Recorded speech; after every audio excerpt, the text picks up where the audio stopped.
Assalamualaikum warahmatullahi wabarakatuh. Jumpa kembali dengan saya Ari Ginanjar di Kultum Ramadan Gapai Kemuliaan. Ada 3 hal yang senantiasa membuat kita gagal mencapai tujuan. 3 hal.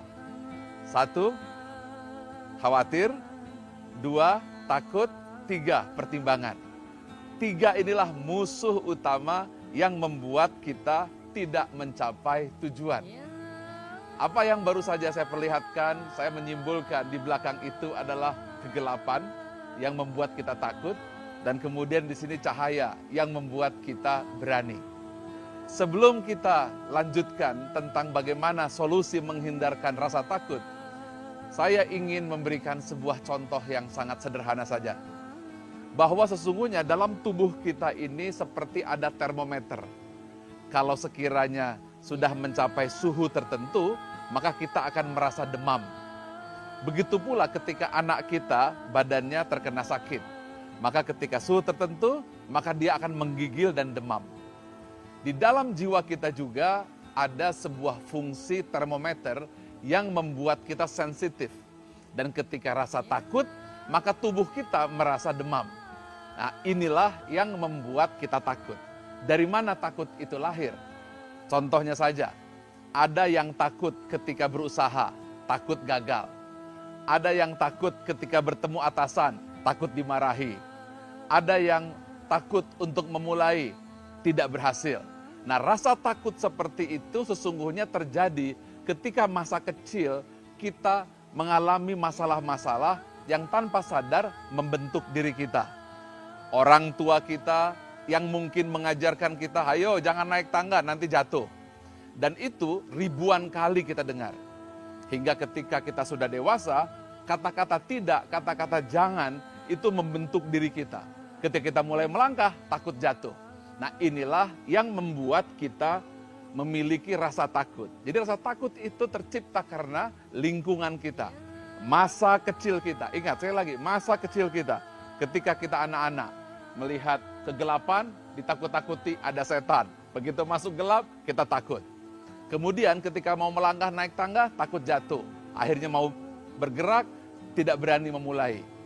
Yang kedua adalah apa yang sering kita lihat, apa yang sering kita dengar, apa yang kita sering rasakan berulang-ulang menimbulkan rasa takut kita.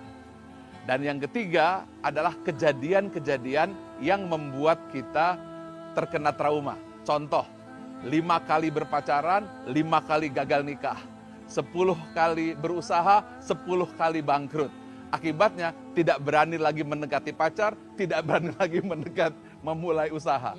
Inilah penimbulkan rasa takut yang mengontrol diri kita di dalam alam prasadar kita. Atau katakan alam bawah sadar kita. Saya berikan contoh yang sangat sederhana. Jadi ada seekor gajah kecil yang kakinya diikat oleh rantai kecil. Dia berputar-putar, tidak bisa keluar. Ketika dia coba, gagal. Ketika gajah itu sudah besarnya 5 ton, apa yang terjadi? Gajah itu tetap tidak berani keluar meskipun rantainya kecil. Apa yang terjadi?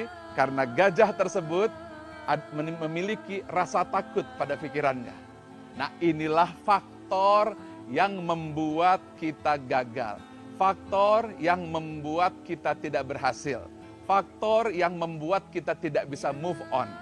Solusinya adalah kita harus percaya diri bahwa kita tidak seperti itu. Kita harus mengganti memori kita, microchip kita yang ada pada pikiran kita dengan mengganti rekaman yang positif. Rekaman bahwa kita sudah berhasil. Rekaman bahwa kita, katakanlah, Anda misalnya 5 kali mencoba, 5 kali gagal. Maka ketika itu Anda harus sudah merasakan seolah itu berhasil. Anda sudah berapa kali ditolak, akhirnya Anda takut. Anda harus mampu merasakan bahwa seolah itu Anda sudah diterima. Anda rasakan berkali-kali hingga masuk alam bawah sadar kita, maka dia akan men-switch memori kita, membuat kita memiliki memori baru. Nah, itulah mengapa senantiasa diajarkan kuntum khairu ummatin ukhrijat linnas. Engkau adalah manusia sempurna, manusia yang memiliki segalanya, karena kita adalah masterpiece.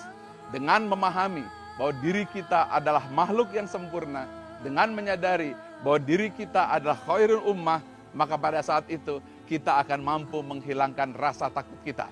Kemudian pengulangan-pengulangan ketika kita sholat, zikir-zikir kita, ucapan subhanallah, walhamdulillah, wala ilaha illallah, Allahu akbar adalah kunci yang akan membuat rekaman bawah sadar kita menangkap memori-memori baru tentang bagaimana menghilangkan rasa takut.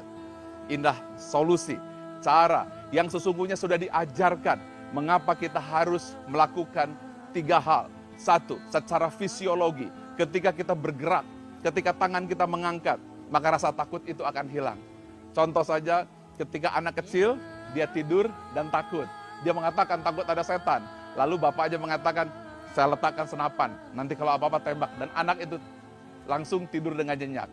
Artinya bahwa ketika dia merasakan sebuah tindakan sudah dilakukan, takut itu hilang. Jadi 3 hal. 1, tindakan akan membuat takut hilang.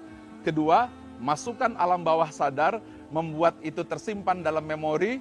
3, pergunakan kata-kata positif, diulang-ulang, dan membuat memori kita akan menggantikan memori rasa takut itu. Karena rasa takut bukan tercipta karena gelap, tapi rasa takut karena masa lalu kita, masa kecil kita, kejadian-kejadian yang mengalami kehidupan kita, dan juga peristiwa besar yang telah merubah diri kita. Dengan cara seperti itu, mudah-mudahan rasa takut kita kembali akan sirna dan kita akan maju ke depan. Ingat, 3 musuh besar kita, takut, khawatir, dan pertimbangkan. Lakukan, maka takut akan hilang. Demikian, selamat mencoba. Assalamualaikum warahmatullahi wabarakatuh.